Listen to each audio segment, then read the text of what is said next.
This is the Redlow Show. I'm Charlie Adams. I'm Candace Brown. Ahead, we're going to have a special feature on trivia and history of Indiana Beach, a popular place for so many. A tribute to the late Jim Kersting. It's been a year since we lost the motorcycle man. Amy Stacy of the Redlow Group is going to join us in a special feature on a market south of Buffalo. That's ahead on the Redlow Show.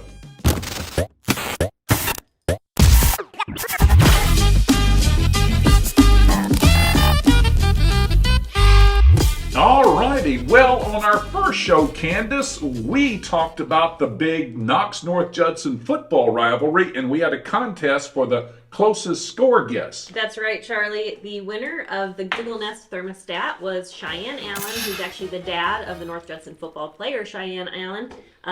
He got the closest guess to the final score of 26-0. How about that? Yeah, there was a huge crowd at that game. There was. I saw the line taking down around the corner. The Battle of Stark County. Well, today, Saturday, is Season Pass Holder Appreciation Day at Indiana Beach, which goes back about a century. So we love to have fun with Candace.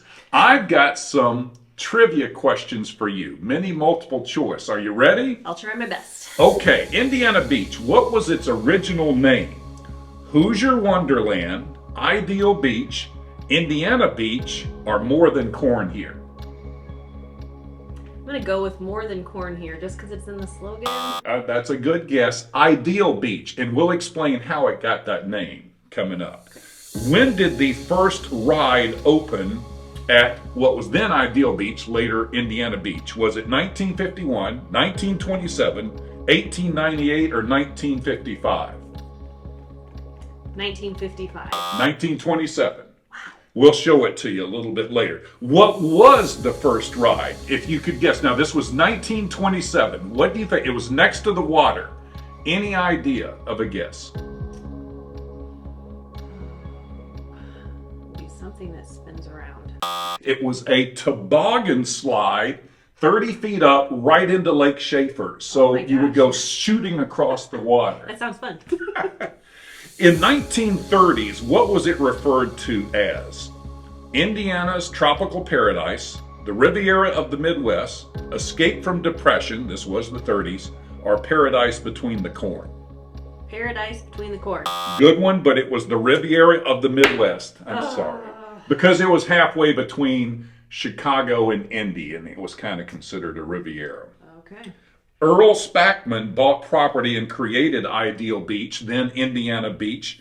What did he do for a living when he started all this? Was he a farmer, a home builder, a furnace salesman, or a dancer at Chippendales? Farmer. He was a furnace salesman for Ideal Furnace Company, which is how he got the idea of Ideal Beach. That makes sense. Earl Spackman's son Tom took over in 1946, ran it for years. What did he do later at age 85 at the park to show that something was safe? It was an individual ride. So at 85, he said, I'm going to do it. I did it. You do it. What was the ride? Yeah, kind of a ride, but not really a ride. It's something people do. Like, I would never do it. It's kind of like jumping out of an airplane. Like bungee jumping? Yes. Oh my gosh, at 85? He did it at 85. That's terrifying. Good for him. Wow. I wouldn't do it. Now, music. What famous person performed at Indiana Beach in 1968? Was it Hank Williams, Elvis, Janis Joplin, or the Supremes? At the Indiana Beach Ballroom. This was 1968.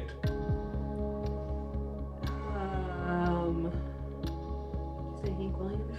Yes. That's my guess. It was Janis Joplin. Now, this was a year before Woodstock, so she wasn't famous. She walked around, did the rides, and she performed on a Wednesday afternoon before 100 people a year before Woodstock, and she became super famous. That's pretty cool.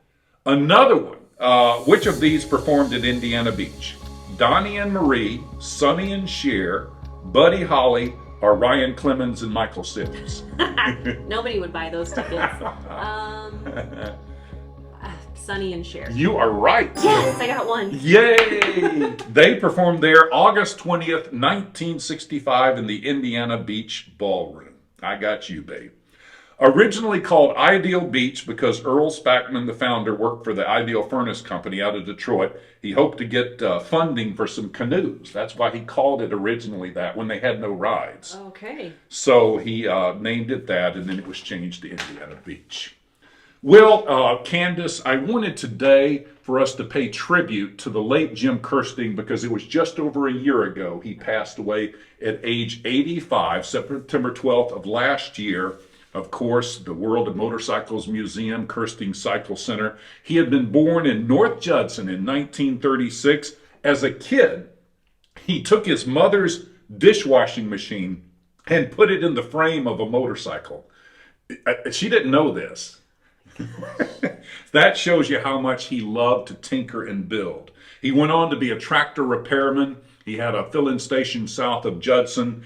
He fixed manure spreaders, all kind of things. And the family, a lot of times, they ate beans and wild rabbit, or they got paid that way sometimes with food. Wow. But he, in 1960, he saw Popular Mechanics magazine, and he saw an ad for a Harley Davidson dealership. So he sent it in, didn't hear anything for 2 years. The guy comes by. Jim's kind of forgotten about it, had to be talked into it. But he started his motorcycle dealership in 1962 and was known for integrity, honesty for all those decades.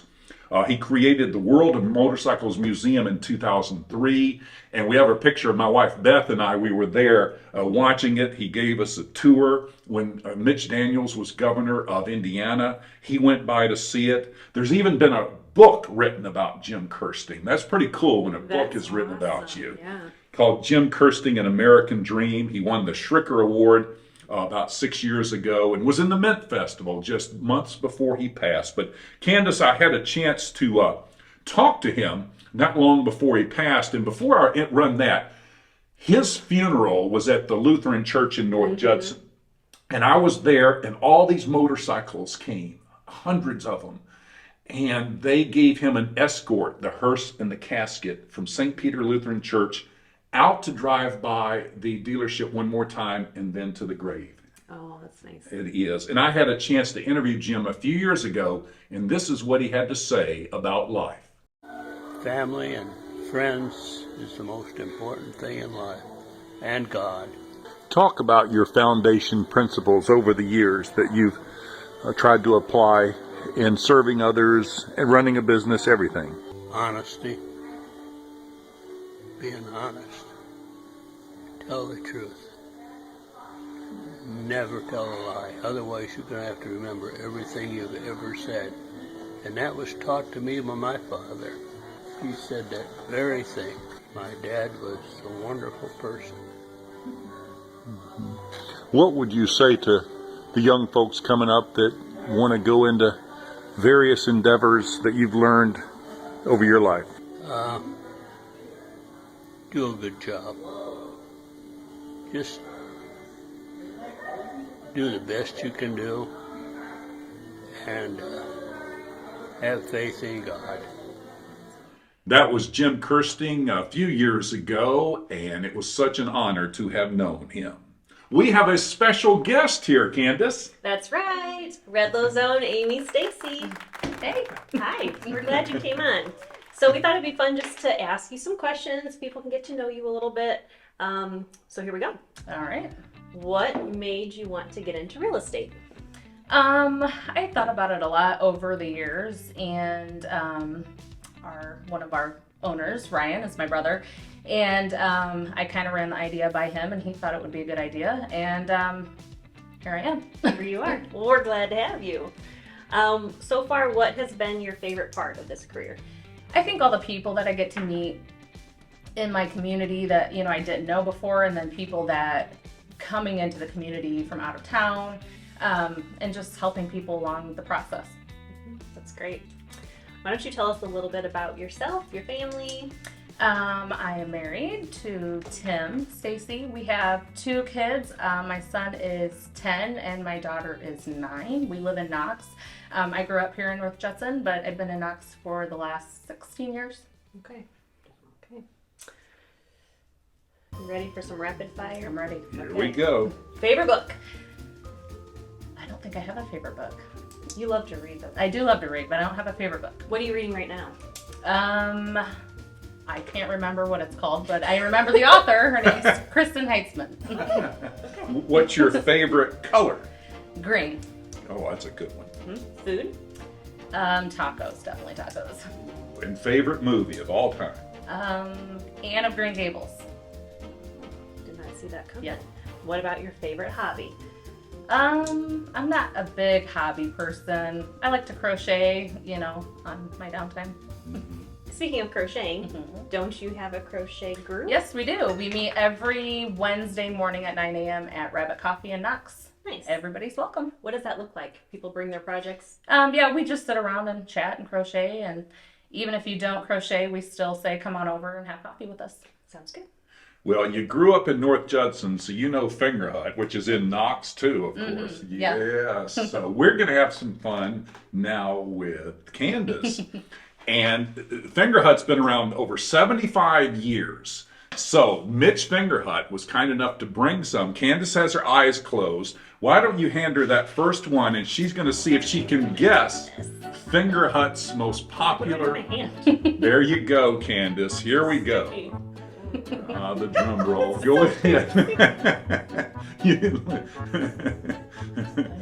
What is that? That's maple. Yes! 1 for 1. Keep your eyes closed. Maple That's all right. first is like gonna. That's true. Mess You up the need to flavors. do something with your palate, as they say.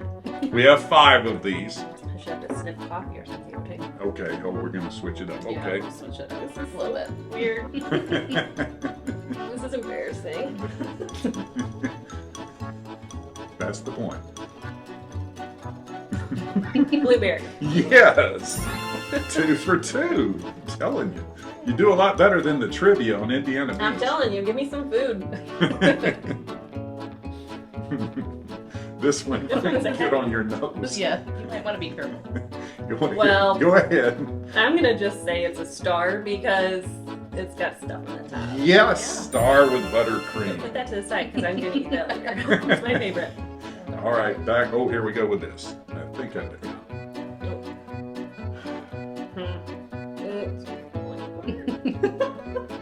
These are my favorite. Might take another bite.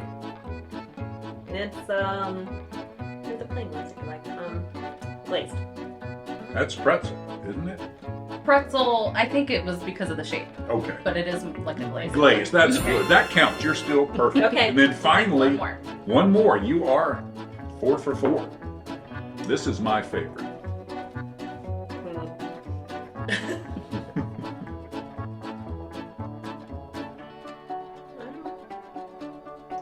I'm surprised you didn't get that. You took off the top.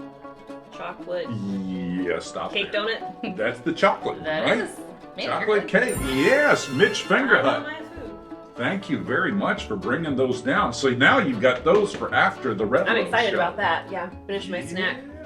Thank you for helping with that. Well, as we wrap up, I have a very special feature for you today. Have you ever been by the Adam and Eve Market south of Buffalo? Well, I was going to Redlow Group main office in Monticello, and I came back and I stopped there about a week ago. And I went inside, and a lady named Christine Combs was there. And I got to talking to her, and I found out that she had lost her husband, Doug, June of this year, in his sleep. It was just, And I had a long talk with her about trying to move forward. They had done it together a few years ago, 5 years ago. And she opened up to us as I walked around Adam and Eve Market, and we wanted to share. This is Charlie Adams on 39, just south of Buffalo, Indiana. And this is Adam and Eve Roadside Market. It was created 5 years ago by Doug and Christine McCombs. They love to garden, so their love of God and gardening led them to come up with this name because life began in the Garden of Eden. Let's walk in and talk to Christine McCombs. That is Cleo, 13 years old and such a nice dog.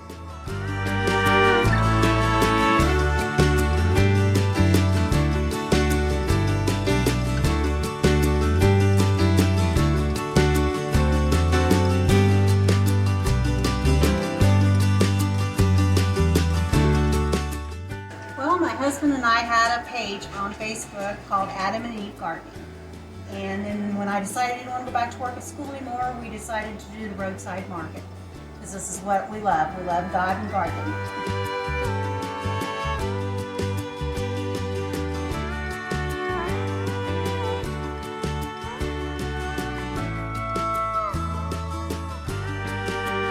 In the time since you lost Doug and you go through scripture and you prayer, what have been some of the things on your heart since then?